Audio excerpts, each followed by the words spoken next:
Serial killers are not normal. Actually, they're the least normal people in the world. But everything in life is relative, and some serial killers are just beyond strange.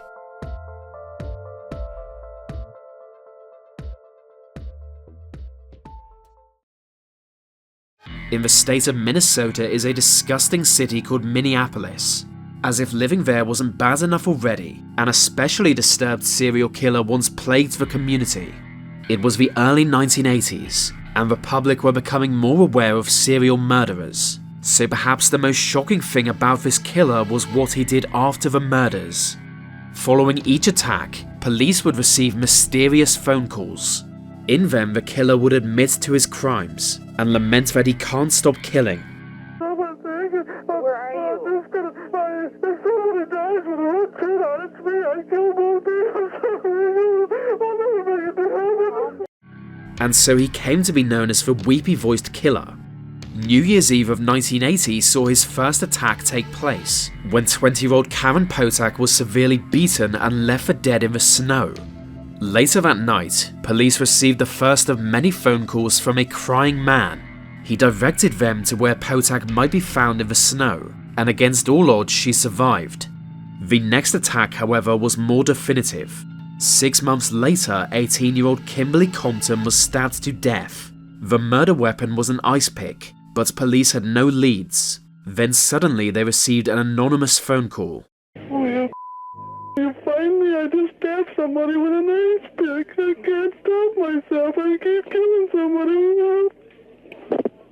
Little came of it, so 2 days later another call came in. Don't talk, just listen. I'm sorry what I did to Compton. I couldn't help it. Don't know why I had to stab her. I am so upset about it. I keep getting drunk every night. I can't believe it. It's just like a big dream. I can't think of being locked up. If I get locked up, I'll kill myself. I'd rather kill myself than get locked up. I'll try not to kill anybody else. It is unknown why exactly the killer made these calls. At face value, he felt guilty about his crimes and his inability to control his violent impulses. But some believe it was just a cry for attention, or simply even to waste police time. Either way, it's just weird, and either way his drive to kill was only increasing. So not too long after, he took his second life. This time it was a home invasion, Kathleen Greening being drowned in her own bathtub. With this kill, he established his cooldown period of just around a month. So on the 6th of August 1982, yet another body was found. Discovered by a paperboy, it was a bloody mess, probably traumatizing that dumb kid for life. The victim was Barbara Simons, and she had been stabbed more than 100 times. Not only were the attacks now more frequent, they were more brutal, but at least police now had a lead. While looking into Barbara Simons' last actions, they found out she had spent the previous night at a local bar, and at that bar she had met and left with a man called Paul Michael Stefani. This was discovered by showing mugshot photos to bar staff based on their description of the man, and luckily he had a criminal history. With that, Stefani became the prime suspect, yet there was still no hard evidence against him. The phone calls were something, but since he was crying during them, his voice was distorted. Proving a match was difficult, so instead of arresting him, police watched and waited. But one evening he went out and police lost track of him, and while he was out of their sight, the weepy-voiced killer would make his final attack. It was against a lady of the night, who was tougher than she looked. After being stabbed 15 times with a screwdriver, she smashed a bottle on his head and ran away. Considering it was an attempted murder, he got off lightly, but he wasn't called the weepy-voiced killer for nothing. So in a panic he called for an ambulance, and with him being so upset, his voice now matched the other calls. Police finally made the decision to arrest him, and during interrogation, they noticed he was easy to upset, prompting his voice to match the phone calls. Even better, Paul Michael Stefani's own family turned on him. His sister, ex-wife and roommates all agreed he was the weepy-voiced killer. He would later die in prison, having spent 16 years behind bars. The weepy-voiced killer has not since lost much notoriety, being a deranged murderer who chose his victims at random and repeatedly called the police on himself. Most people today do not believe in vampires, but there was once a murderer so bloodthirsty he was known as the Vampire of Sacramento. It's a killer nickname, literally. From a young age, Richard Trenton Chase showed signs of a disturbed mind. On the less distressing side, he was a hypochondriac, obsessing over the possibility of disease. But on the other side, he enjoyed starting fires and harming animals. Even in those days, cruelty to animals was a big warning sign, and as he grew older, he only became more cruel and more deluded. He came to believe his health concerns were caused by a lack of blood, and that maybe by drinking the blood of others, he might be rejuvenated. He was also a heavy drug and alcohol user, which I assume did not help. Going into his 20s, he was repeatedly arrested for possession, and as his mental state became more apparent, he on multiple occasions found himself institutionalized. After an especially bad incident in 1976, he was sent to a mental hospital, where his bizarre health practices showed themselves. By this point, he was regularly killing animals and drinking their blood, sometimes mixing it into soda. Injecting rabbit blood into his veins is what got him locked up. Hospital staff jokingly called him a vampire, for obvious reasons. At one point, he lured some birds through the window of his room, broke their necks and drank their blood. He also found a syringe and extracted blood from a therapy dog. Richard Chase was clearly a threat to society, but the genius doctors soon released him into the public. Just 1 year later, his murder spree would begin. One night in 1977, he was found by police wandering around covered in cow's blood. But as with everything else, this was not enough of a red flag, so no charges followed. Then on the 29th of December, he murdered 51-year-old Ambrose Griffin in a drive-by shooting. It is unclear why he chose Griffin, but it was just the beginning. The following month, he broke into a woman's house and stabbed her dead. He then engaged in necrophilia while stabbing her corpse, and after gathering her gushing blood into a bucket, disappeared into the night. But the blood did nothing for his health, so just days later he again took to murder.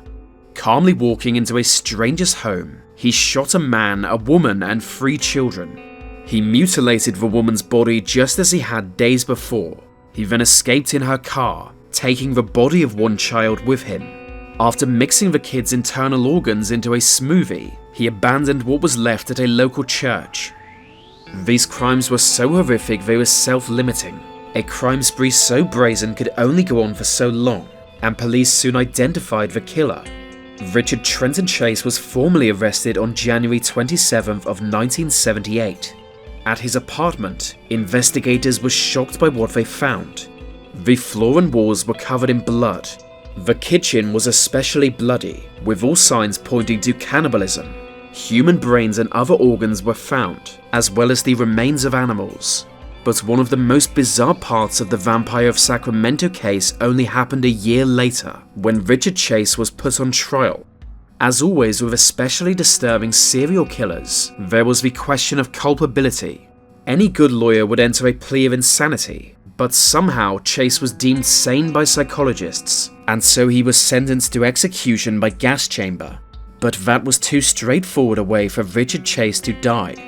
While apparently being fearful that prison guards wanted to poison him, he stockpiled medication and took a massive overdose. I don't know how he thought that would help, but to be fair, he was insane. He just was. One serial killer believed murder was the only way to save millions of lives. That killer was Herbert Mullen, a paranoid schizophrenic who just wanted to do good. The problem began when heavy LSD use worsened his mental health, causing him to believe all kinds of strange things. Many of his beliefs involved earthquakes. His birthday was April 18th, anniversary of the 1906 earthquake that devastated California. So when Mullen began hearing voices, he mistook this for fate. It was 1971, and the voices in his head told of a coming earthquake. They said he could save California, but only through human sacrifice. kill enough people and the earthquake would apparently be held back. So on October 13th of 1972 he began to murder, beating a homeless man to death with a baseball bat.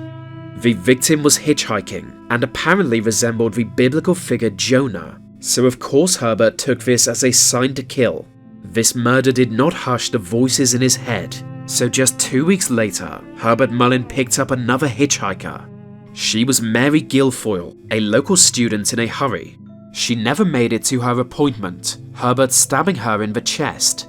He then disemboweled her. For some reason, he believed a secret message would be found inside her. It's unclear if he found one, as he killed her in a fairly remote location. It was several months before her body was discovered. By that point, he believed his father was communicating with him telepathically, yet he began to doubt the message. Twice he had killed, but they still told him of a coming earthquake. As doubt crept in, so did guilt, and for months Herbert Mullen was in a state of emotional turmoil. On November 2nd, he went to a church to actually confess his sins, but this did not go well.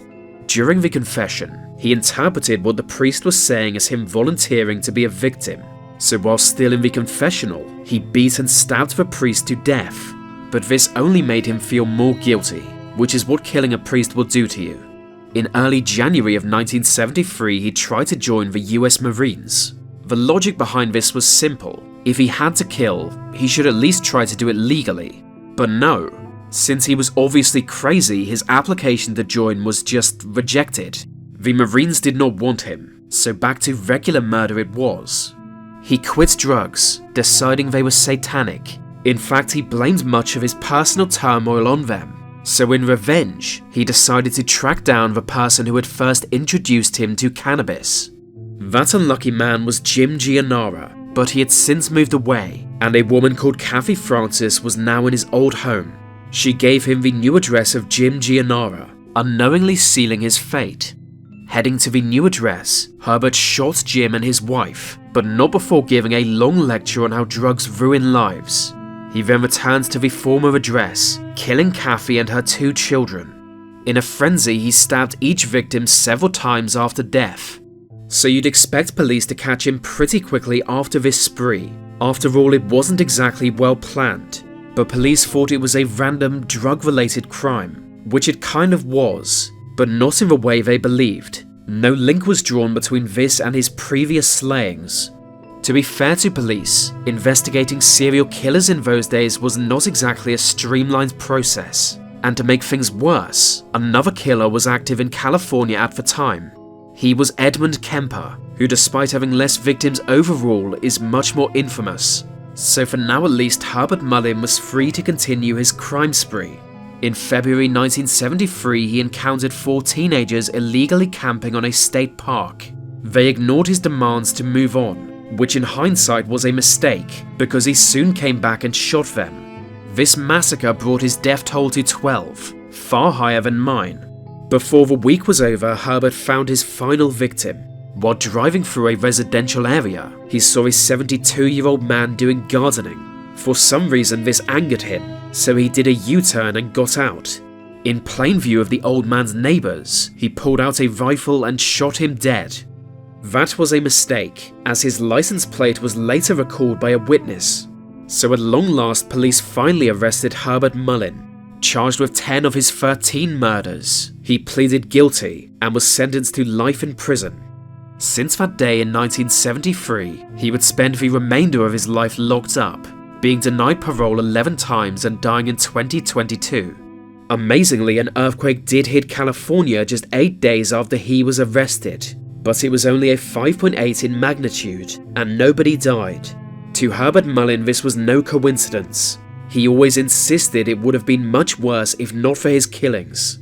Thankfully, Edmund Kemper was arrested just 2 months later, putting an end to the chaos of the time. He and Mullen were even sent to the same prison. At one point, their cells were right next to each other, and apparently they did not get along. There was once a serial killer so obsessed with cannibalism he was known as the Werewolf of Wisteria. Some consider him the worst and most disturbed man to ever live, and for good reason. Born in 1870, Albert Fish was unusual from the start. His father was 75 years old and soon died.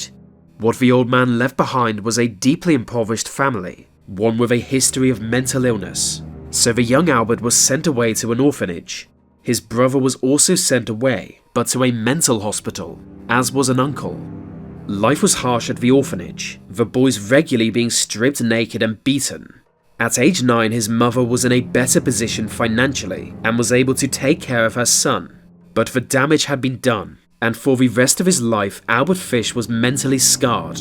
He enjoyed pain, both receiving and giving it, especially to young boys. Even as an adult, when he married and had children of his own, he would continue to attack boys. At one point, he even boasted that he'd had children in every state. But as time went on, he would somehow grow more disturbed.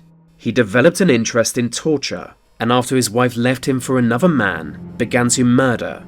By 1924, his mental health had declined significantly, and he believed God wanted him to attack children. So on July 11th, he tried to lure an 8-year-old girl away from her family farm.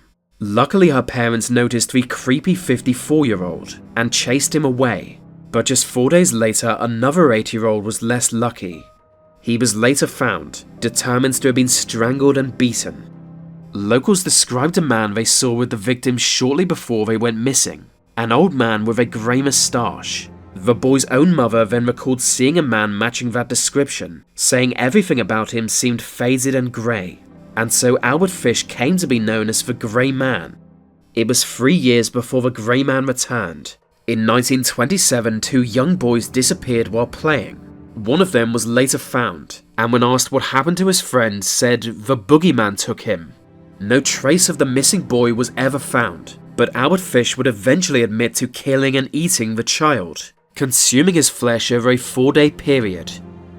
Interestingly, yet another serial killer was active in the area, so investigators initially blamed the attack on him. But once again, locals described a greyish old man lurking. The profile was changed, yet it would still be another 7 years before Fish was apprehended. As well as causing pain to others, he enjoyed inflicting pain on himself. A favourite hobby was pushing needles into his own flesh. This X-ray came to light at his trial, showing more than 20 needles inside his pelvic region. He would also beat himself and set his skin on fire with lighter fluid, but these pastimes could only keep him occupied for so long. There is much debate over how many people Albert Fish killed, but his next confirmed murder was in 1928. After viewing a classified ad, he visited the home of Edward Budd, ostensibly to offer employment to him. The plan was to lure the young man away, tie him up, cut him open, and leave him to bleed out. But his attention was immediately drawn to Edward's sister, 10-year-old Grace Budd. Claiming his niece was about to have a birthday party, he convinced the parents to let him take the girl with him. And just like that, he'd gotten away with another abduction, easy as it was. Taking Grace to an abandoned house, he strangled the girl. He then carved her up to be cooked and eaten. As he gave a fake name, her parents could only give police a physical description of the killer. Another man was arrested and put on trial for the crime, but eventually found innocent. Then 6 years later, the girl's parents received a mysterious letter. Though anonymous, it was clearly from the killer, describing in exact detail what he did to Grace Budd. Like so many of the serial killers that would follow in his footsteps, this communication was his undoing. Even in those days, police were often able to track mail to its origin, and in 1934, Albert Fish was finally apprehended. He was sentenced to death, being found guilty of 3 murders, and sent to the electric chair. Apparently, the jury was convinced he was insane, but they were so disgusted by his crimes they gave him the death penalty anyway. According to rumour, he needed to be electrocuted twice, as the metal needles in his body caused the chair to short-circuit. But just like his total number of victims, nobody for sure knows the truth. As one last insult to the world, Fish wrote a final statement onto paper, but his lawyer refused to publish the document, calling it the most filthy string of obscenities that I have ever read. And that's coming from a lawyer.